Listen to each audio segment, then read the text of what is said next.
चलिए दोस्तों बात करते हैं इस एक और क्वेश्चन के बारे में। इस क्वेश्चन में एग्जामिनर ने कहा इफ एक्स का square equal to y plus का z comma y square equal to z plus का एक्स कोमा जेड का स्क्वायर इजकल टू में एक्स प्लस का y then the value of 1 में एक्स प्लस का 1 प्लस में 1 में वाई प्लस का 1 प्लस में 1 में जेड प्लस का 1। यानी एग्जामिनर ने कहा इसको सॉल्व कीजिए और बताइए कि इसका राइट आंसर क्या है। इस क्वेश्चन को करने के दो तरीके हैं। एक तो तरीका है कि आप इसमें कोई वैल्यूज को एज्यूम कर लीजिए, बट इसके अंदर कोई कंडीशन नहीं है, आप सभी वैल्यू को बराबर मान सकते हैं, अनइक्वल मान सकते हैं, बट जब इन वैल्यू को इसमें रखें तो वैल्यू सेटिस्फाई होनी चाहिए। दूसरा तरीका ये कि आप इसमें कोई एडजस्टमेंट कीजिए।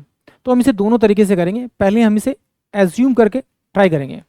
तो देखिए, अगर मैं x की वैल्यू यहाँ पर मैं 2 मान लूँ, y की वैल्यू भी मैं 2 मान लूँ, z की वैल्यू भी 2 मान लूँ, तो उससे कोई फर्क नहीं पड़ेगा क्योंकि एग्जामिनर ने मुझे कोई कंडीशन दी नहीं है।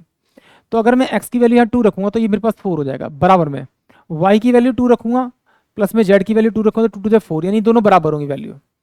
अब यहाँ पर देखिए, y की वैल्यू 2 है तो 2 2 कितना 4 हो जाएगा बराबर में। z की वैल्यू 2 है और x की वैल्यू 2 है तो ये 4 बराबर में 4 हो जाएगा। सेम z की वैल्यू 2 है तो मेरे पास में 4 हो जाएगा बराबर में 2 प्लस का 2 इक्वल टू कितना हो जाएगा आपका 4 हो जाएगा।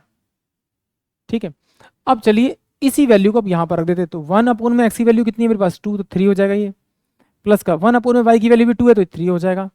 प्लस का 1 में z की वैल्यू कितनी है, यहाँ z की वैल्यू कितनी है 2 है तो ये 1 में 3 हो जाएगा। इन तीनों को जोड़ेंगे तो 3/3 आ जाएगा, यानी कि ऑप्शन जो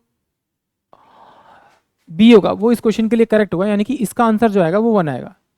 अगर इस तरह से नहीं करना चाहते तो आप इस तरह से सोल्व कर सकते हैं। कैसे, जरा देखिए, यहाँ पर देखिए एक्स का स्क्वायर दे रखा है और इक्वल टू में दे रखा है वाई प्लस का आपका जेड दे रखा है। आप यहाँ पर एक्स जोड़ दीजिए और एक एक्स यहाँ पर जोड़ दीजिए।